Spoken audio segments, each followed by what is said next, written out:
5 things I absolutely do not like in books. Let's talk about it.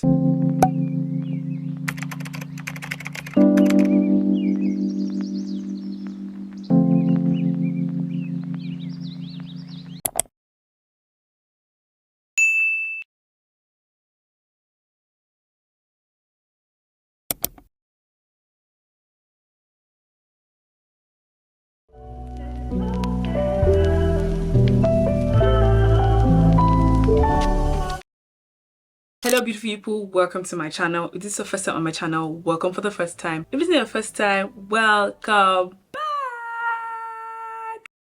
In today's video, we are not going to be smiling as much because I'm going to be talking about things I do not like in books, and these authors keep doing them over and over and over again. So we're not going to waste time, we're going to get into it. But just because I don't want to talk too much, I'm going to just stick with 5 things. Just 5 things, okay? Just 5. Let's talk about it. First on my list, number 1, the very first thing on my list that I do not like in books is then and now timeline. Please, all things have passed away, all things have become new. Let's focus on now. Forget then. I don't want to know what happened then. The worst is when they now make it then and now. Then, oh boy, please, I don't want to know. Every time I start a new book and I see that there's a then and now timeline, I just lose interest. I lose interest. I don't want to read anymore. I don't want to know what the book is about. I don't even want to know if it's the best-selling book in the entire world. No, I don't like it. I don't know why, but something about having to read what happened before and then connecting it to what happened now. A lot of times you see that these things are written in a sequence. I don't know how to put it, but it gets annoying sometimes. Not sometimes, every time. Every freaking time. I'm currently reading a book. It has a then and now timeline, but because this author is one that I really love, I'm just overlooking and I'm reading it. Do you understand? I prefer the thing happening then and we are getting maybe closure at the middle of the book, maybe at like 60-70%. Then we know what happened then and everybody just moves on. But like,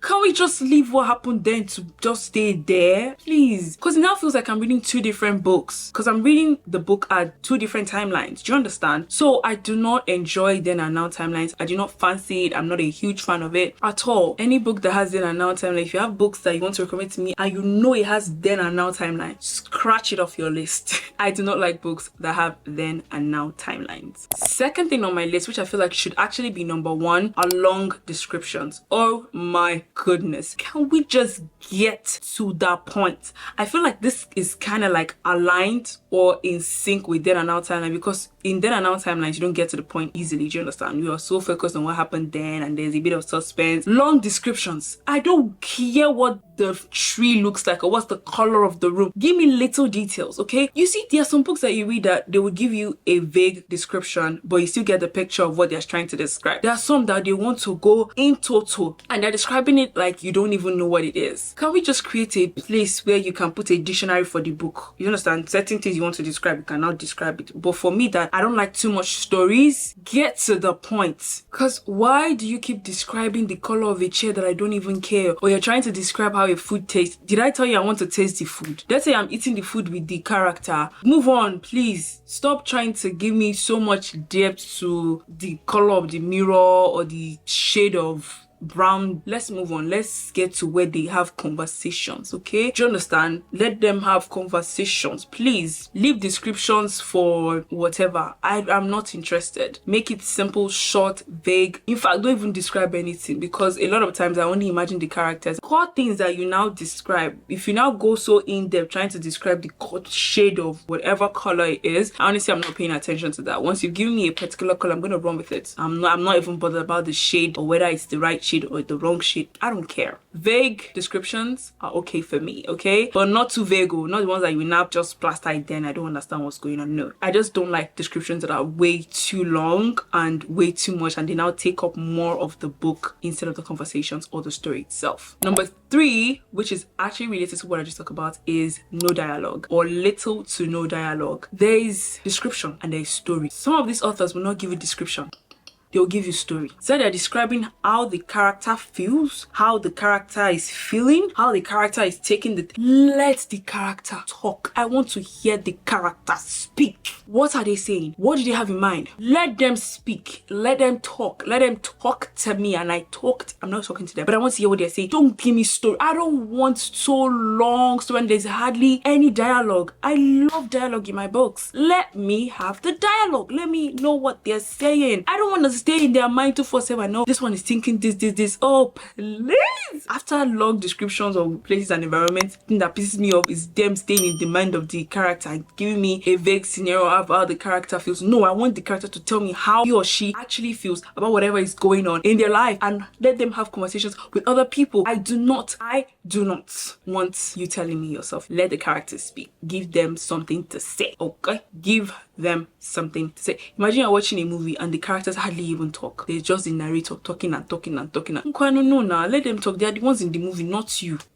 So it is your characters that are in the book, not you. I understand that you wrote the book, but let your characters also give life to the book to an extent. Do you understand? Don't do all the reasoning and all the yapping for them. Let them also talk. Okay? I love dialogue in my books, and I hate when there's little to no dialogue in the books that I read. And a lot of times, some of those books, they cross my path and they don't always end well. They don't always click easily because I'm just not a fan of it. Let's move on to the fourth thing. Number 4 on the list. I feel like for this one, a lot of readers can relate, and it is long chapters.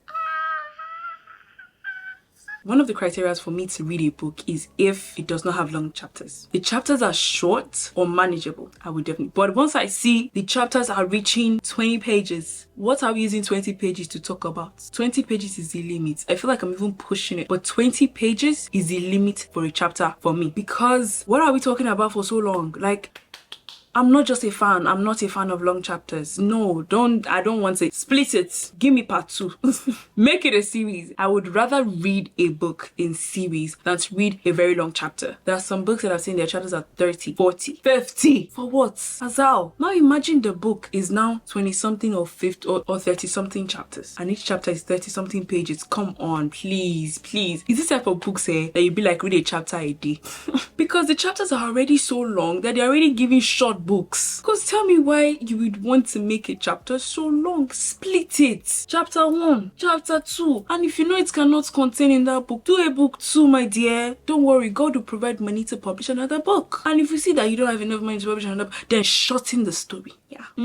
Shorten the story. And if you really want to talk all that talk, spread out the series then. Put your audience in suspense. Not me though. You can put them in suspense. Put out book 1 when you have money for book 2. Publish book 2. We have people who are spacing out their series. So please do not recommend books with long chapters for me. I do not like long chapters. I love reading, but like I love it when it's moving, because I feel like once I'm in a chapter for too long, I feel like the story is not moving. I feel like it's stagnant. I feel like it's just there. Do you understand? But once I'm in first chapter, second chapter, third chapter, do you understand? It's moving. I'm like, okay, yeah, we are moving to different stages of this story. It's building up. But like if it's just one chapter, it feels like you're just describing a particular scene for me 20 times. Do you understand? I do not like long chapters at all. I would definitely pick short chapters over long chapters any day, anytime. Now we've got to the last thing on my list. I know I said just 5 things. I'm really tempted to add more things to this list, but if any of the things I've listed are actually something that you actually don't like in books too, the comment section is open. Go there and let me know. If there are any of the things that you actually don't like in books and I haven't mentioned so far, also let me know in the comment section. But if any of these things are your own favorite things in books,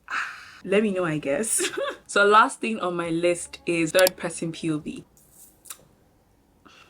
I would pick one POV over a third person POV. I would rather the book be in one person's POV than to be in a third person's POV. If you don't know what third person's POV is when it's written in a narrator's POV or point of view. POV is point of view. Oh my gosh. Let the character tell the story themselves now. I love it when it's personified. I. Do you understand? Instead of she. I'm already reading it as a third person. You are now a third person reading it for me. So now I'm a fourth person in this story.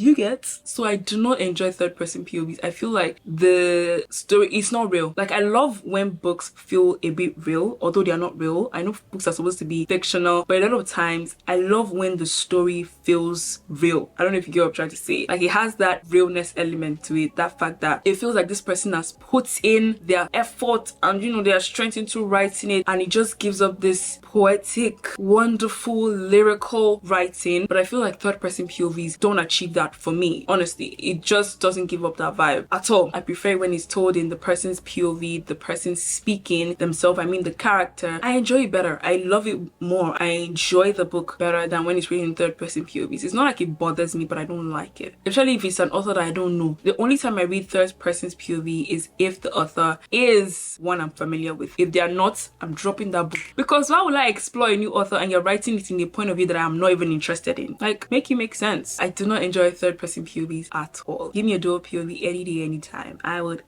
eat it up. Love it.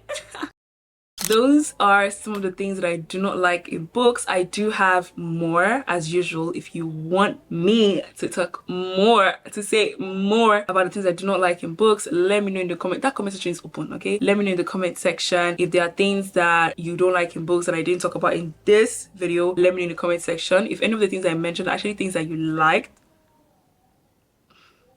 let me know in the comment section. Anyways, don't forget to like this video if you enjoyed it. Also subscribe if you haven't subscribed yet and you still want to stay on this side of YouTube. Subscribe, turn on post notifications so you know when I upload new videos, and I will see you in my next video. I love you. Mwah, mwah, mwah. Bye.